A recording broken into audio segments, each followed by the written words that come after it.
کہ ان صاحب کے پاس چلے جائیے جناب یہ آپ کو جادو بھی اتار دیں گے آپ کا، ان کے پاس چلے جائیے یہ آپ کے کالے جادو کی کاٹ بھی کر دیں گے، ان کے پاس چلے جائیے یہ آپ کو صحت بھی دے دیں گے، یہ آپ کی رزق بھی کھول دیں گے. مطلب ہر ایک شخص جو ہے وہ اس طرح سے، کیونکہ ہم نے اس چیز کو عام نہیں کیا کہ یہ رب کی صفات ہیں، کہ اس کے چند مخصوص بندے ہوتے ہیں جن کے میں پاس ایک جملے میں، آپ نے سب سے پہلے ایک جملہ کہا تھا جو آپ تلاوت فرمانی تھی آیت کی، کہ یہ ان لوگوں کو اپنا رب بنا لیتے ہیں. جی یہ وہی ہیں دکانیں جو کھلی ہوئی ہیں، یہ وہی انہی لوگوں کے جیسے مصداق ہیں کہ جن کو اپنا رب بنا لیا، کہ مجھ پہ جو یہ برے اثرات ہیں، مجھ پہ کسی نے کالا جادو کر دیا، میری رزق کی بندش کر دی، مجھے اولاد کے لیے وہ، ان کو جو ایسے ہی لوگوں کے لیے کہا گیا کہ ان کو تم نے خدا بنا لیا، تو میری بارگاہ میں نہیں آئے. ان چیزوں سے بچیے، ان سے اجتناب کیجیے. اصل عالم جو ہے روحانیت کا، وہ اس طرح دکانیں کھول کے نہیں بیٹھے گا، وہ تو اپنے رب کی بارگاہ سے سر اس کا اٹھتا ہی نہیں ہے، شکر کی وجہ سے کہ تو نے میرے آنکھوں کے سامنے سے پردے کھول دیے، مجھے یہ نعمتیں دے دی. وہ علم جو خاصہ تھا جناب ختمی مرتبت کا، ائمہ طاہرین کا، صحابہ کرام کا، تو نے اس میں سے مجھے کچھ عطا کر دیا، میں سجدے اٹھوں کیسے؟ وہ انہی کے کام آتے ہیں جو حقیقت میں مصیبت میں ہوں اور کسی دوسرے کی وجہ سے مصیبت میں ہوں. ان دکانداروں کے لیے واضح طور پہ کہہ دیا کہ تم نے ان کو اپنا خدا بنا لیا، اور جنہوں نے ان کو بنا لیا روز محشر انہی کے پیچھے کھڑے ہوں گے. رب کا اور رسولوں کا کوئی واسطہ نہیں ہے ایسے لوگوں سے. بچیے ایسے لوگوں سے، یہ آپ کا ایمان، آپ کی دنیا آخرت دونوں خراب کر دیں گے. بالکل صحیح. لیکن عقیدہ توحید جس کا قائم ہو وہ جائے گا نہیں ایسے لوگوں کے پاس جسے پتا ہو کہ دینے والا رب ہے. آپ ڈاکٹر صاحب فرما رہے تھے کہ شہرک سے زیادہ نزدیک ہے، اور من دون اللہ کی ایک ڈیفینیشن ہم یہ کر رہے تھے کہ اللہ کو چھوڑ کر جنہوں نے، جس رب نے کہا مجھے پکارو میں شہرک سے زیادہ کریم ہوں، جس نے کہا میں ہر پکارنے والے کی پکار کو سنتا ہوں، جب ہم اسے نہیں پکاریں گے اور کسی بھی اور سے ہم جا کے اپنا سوال رکھیں گے، تو ہم نے تو یہ بھی دیکھا کہ اللہ کے سامنے دستے سوال دراز نہیں کرتے تھے. جن صحابہ کرام کی، جن لوگوں کی ہم بات کرتے ہیں، جن کی سنت کی ہم پیروکار ہیں، رسول پاک صلی اللہ علیہ وسلم، کہ اللہ کے سوا اور کسی کے آگے سوال نہیں کرتے تھے.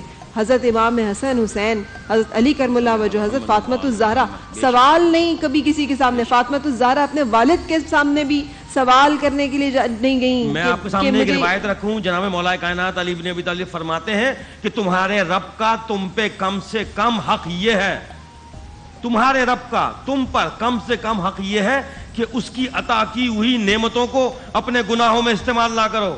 اب بندہ سوچے کہ یہ صحت، یہ پیسہ، یہ اقتدار، یہ میرا جاہ و جلال، یہ بڑے بڑے کیا کہتے ہیں مجھے انڈسٹریز کے گھروں میں پیدا ہونا، تمام چیزیں میسر ہیں، یہ کیا ہے؟ سب اللہ کی نعمت. سوال نہ کرنا یہ بھی تو ایک سوچنا ہے. ایک آیت میں سنانا چاہوں گا جو آپ نے ابھی پہلا سوال کیا تھا کہ اللہ رب العزت فرماتا ہے وَإِن يَمْسَسْكَ اللَّهُ بِضُرٍّ فَلَا كَاشِفَ لَهُ إِلَّا هُوَ، کہ اللہ رب العزت جس کو ضرر پہنچانا چاہے تو ساری کائنات مل کر بھی اس کو نہیں بچا سکتی، اور اللہ رب العزت جب خیر پہنچانا چاہے تو وہ ہر شے پر قادر ہے. بے شک. میں یہاں آپ کے سوال کا جواب یہ آیت دیتے ہوئے ساتھ میں ایک درخواست بھی کروں گا کہ ہم جب رمضان المبارک میں عموماً تقریباً ہر مسلمان قرآن کریم کی تلاوت کرتا ہے، کوئی ایک قرآن کریم ختم کرتا ہے، کوئی 2 مرتبہ اس کی تلاوت مکمل کرتا ہے، کوئی 3 مرتبہ، تو ایک مرتبہ قرآن کریم نفس قرآن کو پڑھیں، نفس قرآن جو آیات ہیں ان کو پڑھیں، دوسری مرتبہ جو ہے کوشش کریں کہ ترجمہ پڑھیں، اور اگر کسی مستند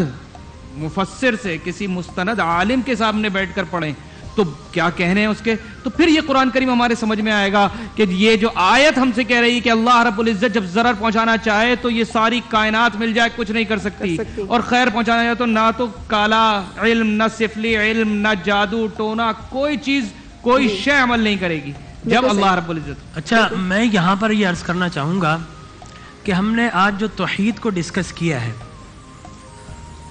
تو اس میں وہ ہمارے پاکستانی بھائی جو کہ نان مسلمز ہیں، ہاں جی بالکل، ہمارا مقصد ان کی دل آزاری کرنا ہرگز مقصود نہیں ہے. ہمارا مقصد اللہ کی توحید کو بیان کرنا ہے. صحیح. اور اللہ تبارک و تعالی نے اپنی توحید کس کے وسیلے سے دی اور کن کن مقامات کو ہمیں کن نظریے کے ساتھ اسے ایڈاپٹ کرنا چاہیے.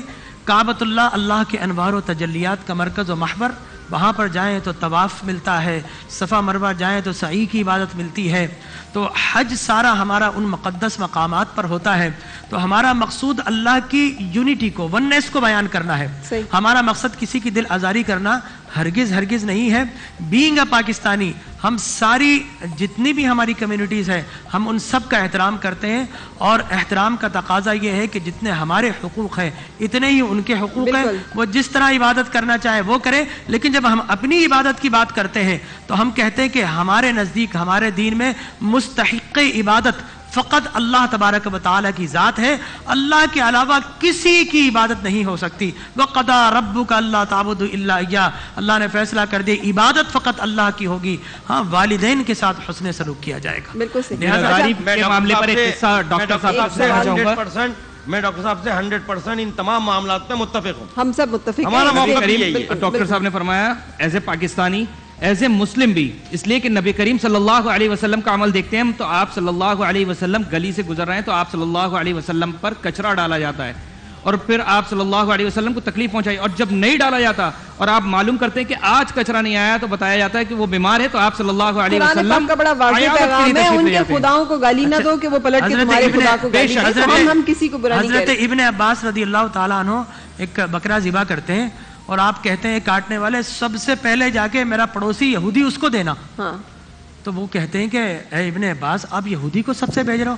کہا کہ میں نہیں بھیج رہا ہوں، با خدا میں نے سرکار کائنات صلی اللہ علیہ وسلم کو ایسا ہی کرتے ہوئے دیکھا تھا۔ لہٰذا رسول اللہ نے فرمایا کہ 40 مکان جتنے بھی ہیں وہ آپ کے پڑوس میں ہوتے ہیں، اگر خود پکاؤ ویسا ان کو دو۔ یہ مت سوچو کہ کون کس عقیدے سے کس بلونگنگ سے تعلق رکھتا ہے، تو ہمارا دین تو امن و آشتی کا دین ہے، اور اسلام نے سارے ادیان کو جو حقوق دیے ہیں ہم ان سارے حقوق کا احترام کرتے ہیں۔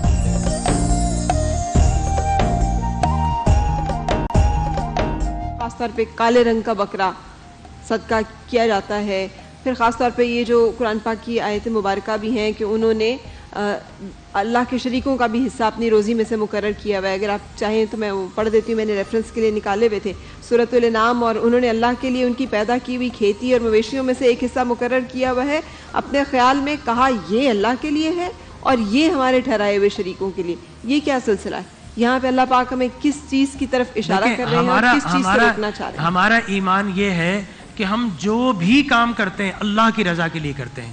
ہم قربانی کریں اللہ کی رضا کے لیے، ہم حج کریں اللہ کی رضا کے لیے، ہم نماز پڑھیں اللہ کی رضا کے لیے۔ ایک تو عبادت کا تعلق ہمارے وہ ہے جس سے براہ راست اللہ تبارک و تعالی، نماز روزہ زکوٰۃ یہ سب، اور دوسرا تعلق ہے جس میں بندے بھی شامل ہو جاتے ہیں۔ مثال کے طور پر ہم اللہ کے بندوں کو زکوٰۃ دیتے ہیں، لیکن نقطۂ نظر کیا ہے کہ اللہ راضی ہو جائے، اللہ کی وبالوالدین احسانا، اور اپنے والدین کے ساتھ حسن سلوک کرتے ہیں۔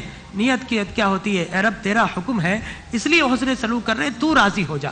تو الٹیمیٹلی ہم کرتے بندوں کے لیے ہے، لیکن وہ ہمارا عمل اللہ کی بارگاہ میں بطور عبادت مقبول ہو جاتا ہے۔ ہماری انٹینشن کیا؟ اس کو راضی کرنا۔ اس لیے حضور نے فرمایا کہ اگر کوئی بڑھاپے میں والدین کو پاتا ہے، من ينظر الى وجه والديه الا كتب له بها حجتان مبرورتان، کوئی بڑھاپے میں والدین کو پاتا ہے اور محبت کی ایک نگاہ ڈالتا ہے تو اللہ تبارک و تعالی اسے 2 حج مقبول و منظور کا ثواب عطا فرمائے گا۔ والدین ہمارے، نظر ہماری پڑ رہی ہے لیکن اللہ کی رضا کے لیے ہے، تو اللہ حج کا ثواب عطا فرما رہا ہے۔ صحابی نے پوچھا رسول اللہ 1000 مرتبہ نگاہ ڈالے؟ 1000 مرتبہ ڈالو گے 1000 اجر کا ثواب ملے گا۔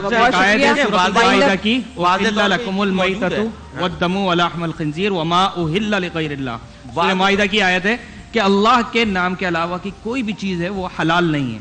ہم جو بھی اگر بکرا صدقہ کر رہے ہیں یا پیسے صدقہ کر رہے ہیں، کھیتی میں سے حصہ دے رہے ہیں، اللہ کے نام پہ نکال رہے ہیں اور دے بندوں کو رہے ہیں، تو جیسے ڈاکٹر صاحب نے فرمایا کہ ہم نے ان کو دینا، یہ احسان ہے اللہ کے حکم پر۔ ٹھیک ہے ڈاکٹر صاحب نے ہم جب کرتے ہیں لیکن ہم ان کے نام پر نہیں کر سکتے۔ وما اہل لغیر اللہ بھی، اس کا مطلب ہے وقت ذبح آپ نے جب چھری چلانی ہے تو آپ نے نہ لات نہ عزا نہ حبل نہ یغوث نہ یعوق کسی کا اللہ کے غیر کے علاوہ کسی کا نام نہیں لینا، بسم اللہ اللہ اکبر۔